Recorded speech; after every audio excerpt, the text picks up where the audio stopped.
చంద్రబాబు నాయుడు చెప్పినటువంటి దొంగ హామీలని ఎట్టి పరిస్థితుల్లోనూ నెరవేర్చలేడు. ఎందుకంటే ఇవాళ చూసాం సూపర్ 6 అని పెట్టాడు. ఆ సూపర్ 6లో 18 సంవత్సరాలు దాటినటువంటి ప్రతి మహిళకి 1500 పెన్షన్ ఇస్తా అన్నాడు. రేపు 1వ తారీఖు ఇస్తున్నాడా? దాని గురించి మాట్లాడట్లా. 3 గ్యాస్ సిలిండర్లు ఇస్తా అని చెప్పాడు. దాని గురించి మాట్లాడట్లా. బస్సుల గురించి మాట్లాడట్లా. అదేవిధంగా బీసీ కానీ, ఎస్సీ కానీ, ఎస్టీ కానీ వర్గాలకి 50 సంవత్సరాలు దాటిన వాళ్ళకి పెన్షన్ ఇస్తానని చెప్పాడు సూపర్ 6లో. దాని గురించి మాట్లాడట్లా. అది ఎప్పుడు ఇస్తాడో చెప్పట్లా. అదేవిధంగా ఇంకోటి 20 లక్షల మందికి నిరుద్యోగులకి ఉద్యోగాలు ఇప్పిస్తాను. ఉద్యోగాలు కనుక ఇప్పించలేకపోతే ఈ లోపు 3000 రూపాయలు నిరుద్యోగ వృత్తి కూడా ఇస్తానని చెప్పి సూపర్ 6లో పెట్టాడు. మొన్న తెలంగాణలో హరీష్ రావు గారు మాట్లాడుతూ చెబుతున్నాడు, చంద్రబాబు నాయుడు గారు చెప్పిన వాగ్దానాన్ని ఏమీ చెప్పాడు. 1000 రూపాయలు ఈయన పెంచింది. ఇప్పుడు వచ్చి 3000 ఆల్రెడీ ఇచ్చేది జగన్మోహన్ రెడ్డి గారు 3000 ఇస్తా అంటే ఈయన వచ్చి 1000 ఇచ్చాడు. మీరు అక్కడ 2000 ఇస్తా అంటే రేవంత్ రెడ్డి 4000 చేయాలి కాబట్టి అక్కడ ఇబ్బంది పడుతూ ఉంటాడు. ఇంకా ఈయన సూపర్ 6 అని చెప్పి ప్రతి మహిళకి 1500 రూపాయలు ఇస్తా అన్నాడు 18 సంవత్సరాలు దాటిన వాళ్ళకి. మరి ఆ వాగ్దానం ఎప్పుడు చేస్తాడు? రేపు 1వ తారీఖు ఇవ్వరా? కాబట్టి తెలుగుదేశం పార్టీ ఆయన ఇచ్చినటువంటి వాగ్దానాలను, చంద్రబాబు నాయుడు చేసినటువంటి వాగ్దానాలని పక్కదారి పట్టించడానికి ఊరికినే నిన్నేమో పోలవరం వెళ్ళి వచ్చాడు సోమవారం, మళ్ళీ గురువారం ఏమో అమరావతి వెళ్ళి వచ్చి అక్కడ అన్ని తిరిగి ఈయన కాలక్షేపం కబుర్లు, కాలక్షేపం మాటలు, ఊరికినే ఆయన వెళ్ళి అటు ఇటు తిరిగి రావటం తప్పించి ఎప్పుడు నువ్వు సూపర్ 6 అమలు చేస్తున్నావో స్పష్టంగా చెప్పాలని చెప్పి మేము డిమాండ్ చేస్తున్నాం. ఇప్పుడు ఇది ప్రజాస్వామ్య దేశం. ఎవరిని టార్గెట్ చేసుకున్నప్పుడు నేను పోయినంత మాత్రాన నన్ను టార్గెట్ చేస్తే వైఎస్ఆర్ కాంగ్రెస్ పార్టీ ఏం ఆగదు. జగన్మోహన్ రెడ్డి గారు ఇంటికి కూడా వీళ్ళు ఏం పీకలేరు. నన్ను కాదు, జగన్మోహన్ రెడ్డి గారినే టార్గెట్ చేస్తారు. ఇక్కడ మీరున్న సెక్యూరిటీ అంతా తీసేసి, గన్మెన్లను తీసేసి, ఇంకా 15 రోజులు ఎలక్షన్ జరగలేదు, కమిటీ సిఫార్సులు రాలేదు, ఇక్కడ మొత్తం అంతా కూడా సెక్యూరిటీ తీసేశారు కదా. తీసేసి ఎల్లో మీడియా కెమెరాలు పట్టుకొచ్చి జగన్మోహన్ రెడ్డి గారి ఇంట్లోకి ఎట్టేళ్ళాలి, గోడదు ఎట్టేళ్ళాలి, ఇవన్నీ కూడా వాళ్ళే చూపిస్తున్నారు.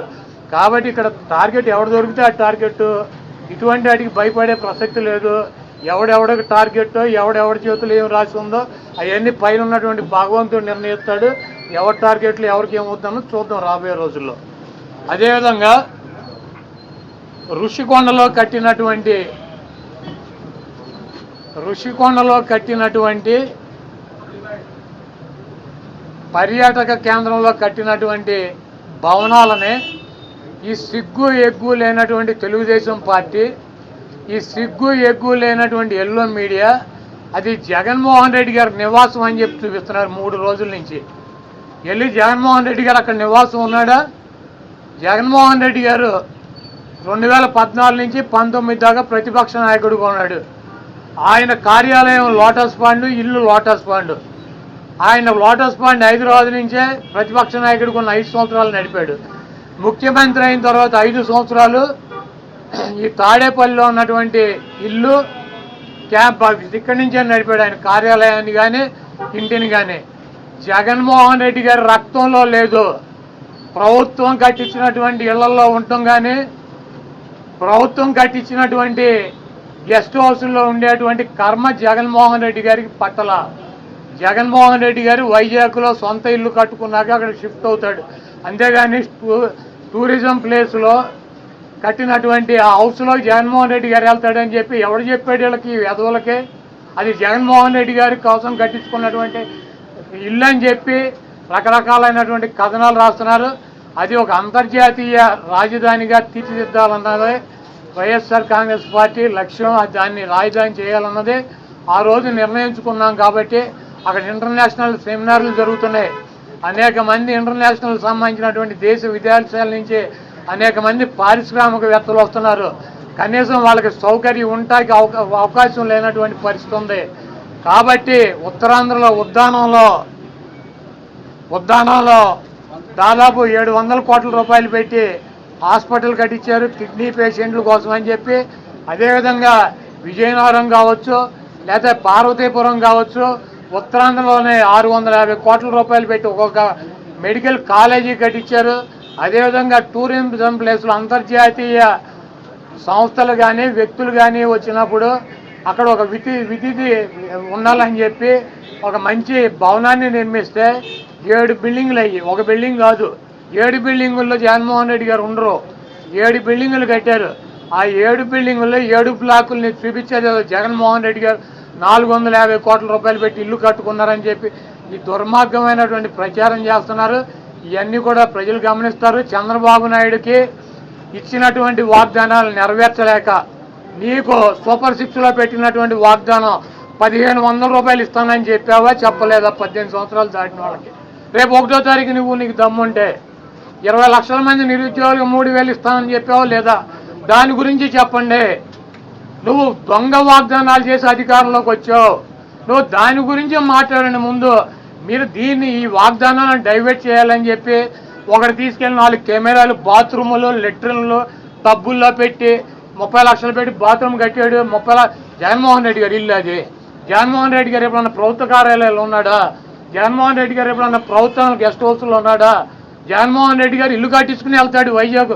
నీకు మళ్ళీ ఎవడో కొంపలో దూరేటువంటి పరిస్థితి జగన్మోహన్ రెడ్డి గారికి ఉండదు. కాబట్టి జగన్మోహన్ రెడ్డి గారికి కట్టించినటువంటి ఇల్లు కాదు అది టూరిజం సంస్థ ద్వారా టూరిజానికి సంబంధించి కట్టించినటువంటి 7 బ్లాకులు వాటిని కట్టారు. వాటికి 400 కోట్ల రూపాయలు ఖర్చు పెట్టి అంతర్జాతీయ సెమినార్లు పెట్టినప్పుడు రాష్ట్రపతితో ప్రధానమంత్రి ఈ రాష్ట్రానికి రాజధాని కాబట్టి అది విఐపీలు వచ్చినప్పుడు అక్కడ వసతి గృహాలు ఉండాలని చెప్పి వాటిని అంతర్జాతీయ స్థాయిలో నిర్మించారు తప్పించి అది జగన్మోహన్ రెడ్డి గారి కోసం కట్టినటువంటి ఇల్లు కాదు. ఫర్నిచర్కి సంబంధించి ఫర్నిచర్ అంతా ప్రభుత్వం ఫర్నిచర్ అంతా కూడా వాడుకుంటున్నారు. ఫర్నిచర్ దొంగ అంటూ కూడా టీడీపీ నేతలు కోడేశ్వర ప్రసాద్ గారు అసెంబ్లీలో ఉండాల్సినటువంటి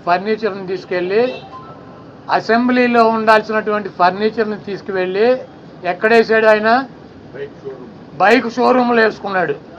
అసెంబ్లీలో ఉండాల్సినటువంటి ఫర్నిచర్ బైక్ షోరూమ్లో వేసుకుంటే వాడిని దొంగ అంటారు. సీఎం క్యాంపు కార్యాలయానికి ప్రభుత్వం వచ్చినటువంటి విజిటర్స్ కోసం ఒక కార్యాలయం సీఎం జగన్మోహన్ రెడ్డి గారి కార్యాలయం అయితే ఒక 10 మంది 20 మంది కూర్చుంటాకుంటుంది. ఒక ముఖ్యమంత్రి కార్యాలయం కాబట్టి అక్కడ అదనపు వసతులు కావాలని చెప్పి ప్రభుత్వం కల్పిస్తుంది. ముష్టి పట్టుకుపోతే పట్టుకుపోండి, లేకపోతే డబ్బు విలువ చెప్తే కడతామని ఫస్ట్ రోజు చెప్పాం. దీని గురించి ఏం రాద్దాం కావాలంటే పట్టుకుపోండి. తొక్కలో ఫర్నిచరు ఎంత? ముష్టి ఫర్నిచర్ ఎంత ఉంటుంది?